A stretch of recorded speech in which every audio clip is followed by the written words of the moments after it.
Sa puso ng Luzon may isang bundok na matagal nang iniuugnay sa misteryo, enerhiya, at mga lihim na hindi maipaliwanag.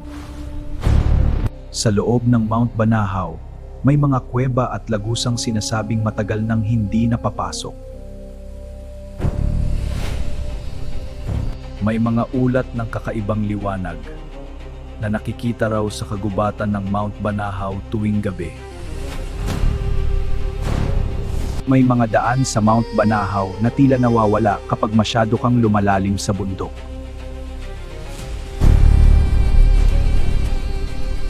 May mga kwento ng mga taong pumasok sa bundok, ngunit nahirapang mahanap ang daan palabas.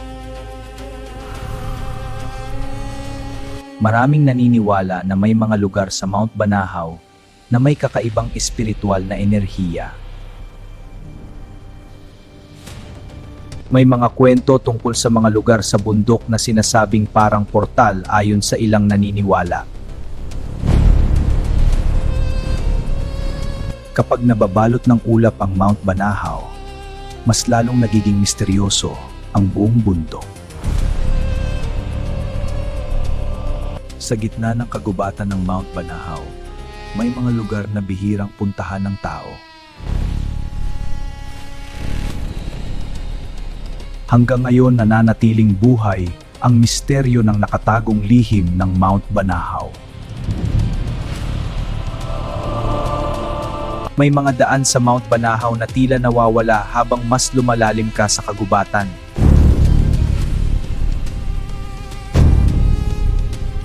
Sa ilalim ng bundok may mga kuweba at lagusang matagal nang bumabalot sa misteryo.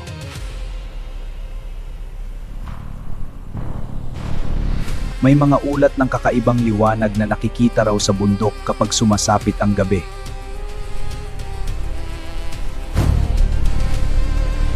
Maraming naniniwala na may mga lugar sa Mount Banahaw na may kakaibang espiritual na enerhiya.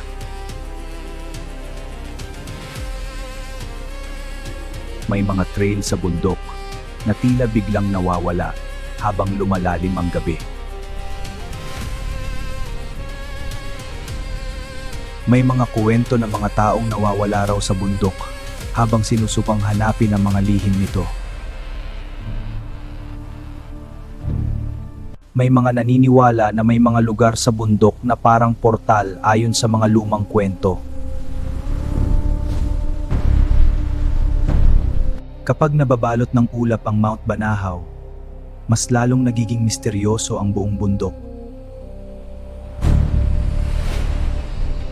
Sa ilalim ng Mount Banahaw, may mga bahaging matagal nang hindi lubusang napapasok. Hanggang ngayon nananatiling buhay ang misteryo ng nakatagong lihim ng Mount Banahaw. May mga daan sa Mount Banahaw na tila nawawala habang mas lumalalim ka sa kagubatan. Sa ilalim ng Mount Banahaw, may mga kuweba at lagusang matagal nang bumabalot sa misteryo. May mga ulat ng kakaibang liwanag na nakikita raw sa kagubatan kapag sumasapit ang gabi.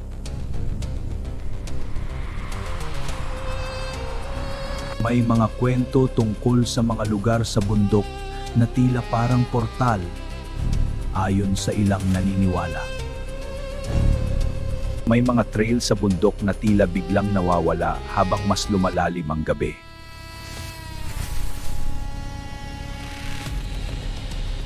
May mga kwento ng mga taong nawawala raw sa bundok habang sinusubukang hanapin ang mga lihim nito. Maraming naniniwala na may mga lugar sa Mount Banahaw na may kakaibang espiritual na enerhiya. Kapag nababalot ng ulap ang Mount Banahaw, mas lalong nagiging misteryoso ang buong bundok. Sa gitna ng kagubatan ng Mount Banahaw, may mga lugar na bihirang puntahan ng tao. Hanggang ngayon, nananatiling buhay ang misteryo ng nakatagong lihim ng Mount Banahaw. Sa ilalim ng karagatan ng Batangas, may mga kuweba at lagusang matagal nang nakatago sa kailaliman. May mga malalalim na butas sa ilalim ng dagat na tila konektado sa mga underwater cave systems. Habang lumalalim ang underwater cave, mas nawawala ang liwanag at katahimikan ng ibabaw. May mga kwento ng divers na nawawala raw habang sinusubukang tuklasin ang kailaliman ng mga kuweba. May mga kakaibang tunog daw na naririnig sa kailaliman ng underwater caves ng Batangas.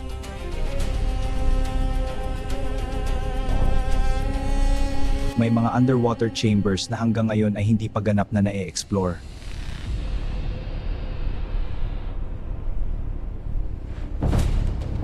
May mga bahagi ng underwater caves na hindi pa lubusang napapasok hanggang ngayon.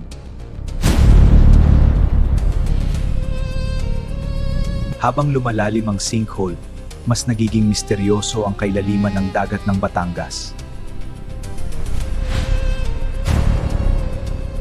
Sa kailaliman ng dagat, may mga aninong minsang nakikita lamang saglit bago mawala sa dilim. Hanggang ngayon nananatiling buhay ang misteryo ng mga underwater caves ng Batangas.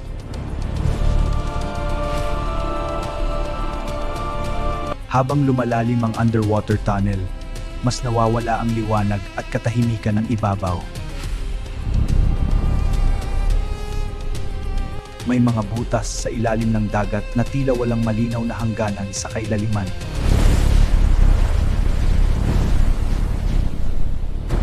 May mga underwater chambers na hanggang ngayon ay hindi pa lubusang na-e-explore.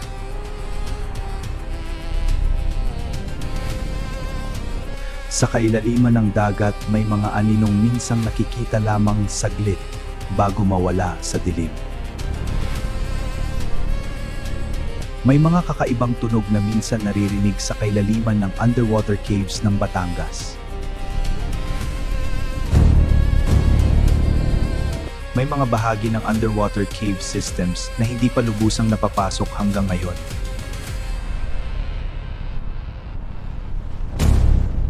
May mga malalalim na shack sa ilalim ng dagat na tila konektado sa mga lihim na lagusan.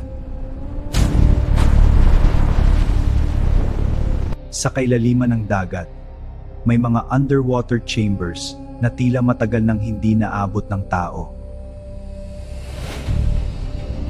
Hanggang ngayon marami pa ring bahagi ng underwater caves ng Batangas ang hindi pa lubusang nalalaman.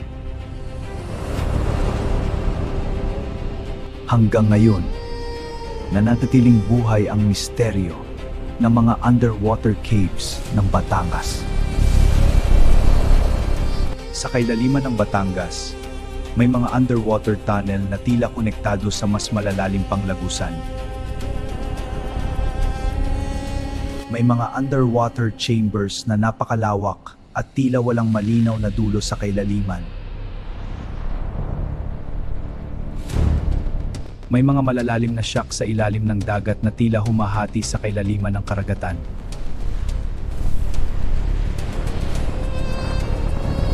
May mga underwater passages na sobrang sikip at delikado para sa mga divers na sumusubok pumasok.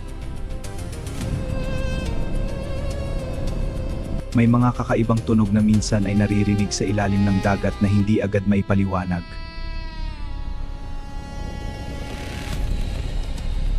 Sa kailaliman ng karagatan, may mga aninong minsang nakikita lamang saglit bago mawala. Habang lumalalim ang underwater caves, mas tila walang katapusan ang mga lagusan nito. May mga underwater sinkholes sa Batangas na hanggang ngayon ay hindi pa ganap na nasusukat. Hanggang ngayon marami pa ring bahagi ng underwater caves ng Batangas ang hindi pa lubusang nalalaman. Hanggang ngayon nananatiling buhay ang misteryo ng mga underwater caves ng Batangas. Sa Pilipinas may mga bayang iniwan ng tao at tuluyang nilamon ng panahon at kalikasan. May mga bayan sa Pilipinas na tuluyang iniwan matapos matabunan ng abo at lahar mula sa bulkan. May mga lugar na hindi na muling natirhan matapos wasakin ng malalakas na lindol. May mga bayan sa Pilipinas na hindi na muling nabuhay matapos masira noong panahon ng digmaan. Hanggang ngayon, may mga abandonadong simbahan na tahimik pa ring nakatayo sa mga nawawalang bayan. May mga kalsada sa Pilipinas na minsan puno ng tao, ngunit ngayon ay tuluyan ng iniwan. Sa paglipas ng panahon, unti-unting nilalamon ng kagubatan ang ilang abandonadong bayan. Sa mga guho ng nawawalang bayan, may mga lihim at alaala pa ring naiwan hanggang ngayon. May mga bayan sa Pilipinas na hanggang ngayon ay hindi na muling binalikan ng mga dating residente. Hanggang ngayon nananatiling tahimik ang mga nawawalang bayan ng Pilipinas.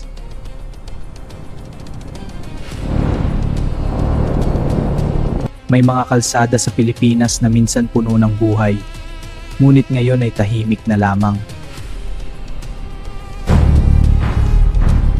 Unti-unting nilalamon ng kalikasan ng mga bahay na minsan ay tahanan ng maraming pamilya. May mga bayan sa Pilipinas na tuluyang nalunod sa lahar matapos ang mapaminsalang pagputok ng bulkan.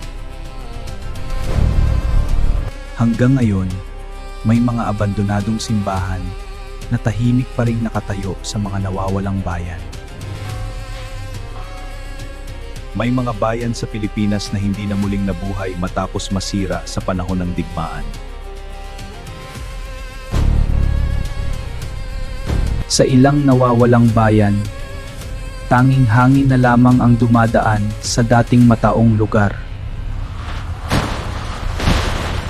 Habang tumatagal, unti-unting bumibigay ang mga gusaling matagal nang iniwan ng tao.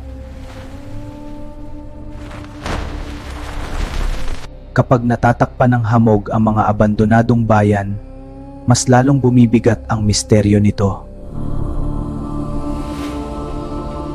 May mga bahagi ng nawawalang bayan na halos hindi na naabot dahil sa kapal ng kalikasan.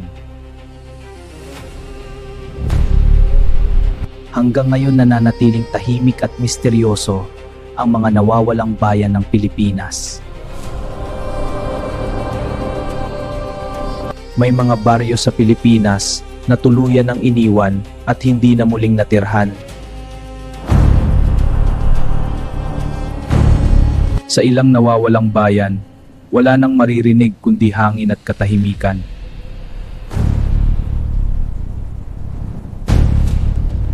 Unti-unting nawawala ang bakas ng dating buhay sa mga abandonadong lugar na ito.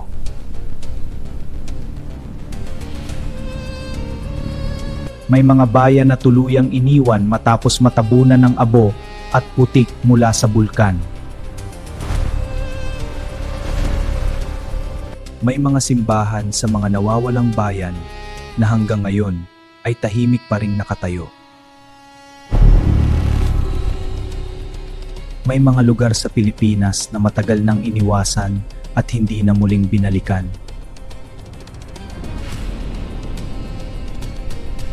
Ang ilang bayan ay hindi na muling natirhan matapos wasakin ng malalakas na lindol. Habang lumilipas ang panahon, unti-unting binabawi ng kagubatan ang mga abandonadong bayan. Kapag natatakpan ng hamog ang mga nawawalang bayan, tila tuluyan silang nawawala sa mundo. Hanggang ngayon nananatiling tahimik at misteryoso ang mga nawawalang bayan ng Pilipinas.